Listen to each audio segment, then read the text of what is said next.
हिंदू धर्म ग्रंथों के अनुसार कलियुग 4 युगों सतयुग, त्रेता युग, द्वापर युग और कलयुग में अंतिम युग है। भगवान वेद व्यास द्वारा रचित पुराणों और वेदों के अनुसार कलियुग की कुल अवधि 4,32,000 मानव वर्ष होती है।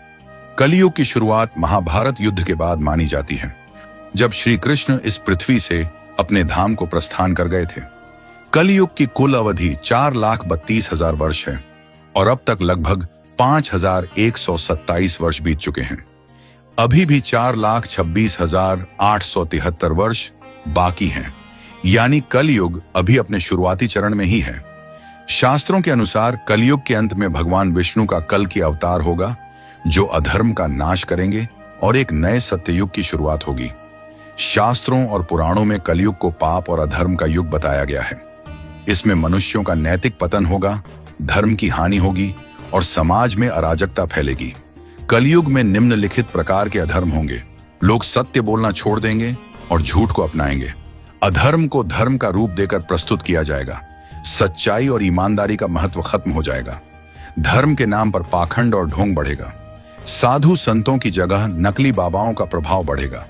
लोग धर्म को सिर्फ स्वार्थ और लाभ के लिए इस्तेमाल करेंगे। माता पिता का सम्मान कम होगा, संस्कारों की हानि होगी, भाई भाई के बीच द्वेष और कलह बढ़ेगा। गुरु शिष्य संबंध कमजोर होंगे। शिक्षक सिर्फ धन कमाने के लिए पढ़ाएंगे। लोग वासना, काम वासना में अंधे हो जाएंगे। धन और सत्ता के लिए हत्या, छल कपट, धोखा देंगे। चोरी, डकैती, भ्रष्टाचार और अनैतिक आचरण बढ़ेगा। स्त्रियों का सम्मान कम होगा और उनके साथ दुर्व्यवहार बढ़ेगा। समाज में नैतिकता की गिरावट के कारण स्त्रियां सुरक्षित नहीं रहेंगी। विवाह जैसे पवित्र संबंधों को स्वार्थ और लाभ के लिए इस्तेमाल किया जाएगा। राजनीति में बेईमानी और भ्रष्टाचार बढ़ेगा। राजा, नेता स्वार्थी होंगे और जनता का शोषण करेंगे। न्याय केवल धन और सत्ता वालों को मिलेगा, गरीबों को न्याय नहीं मिलेगा।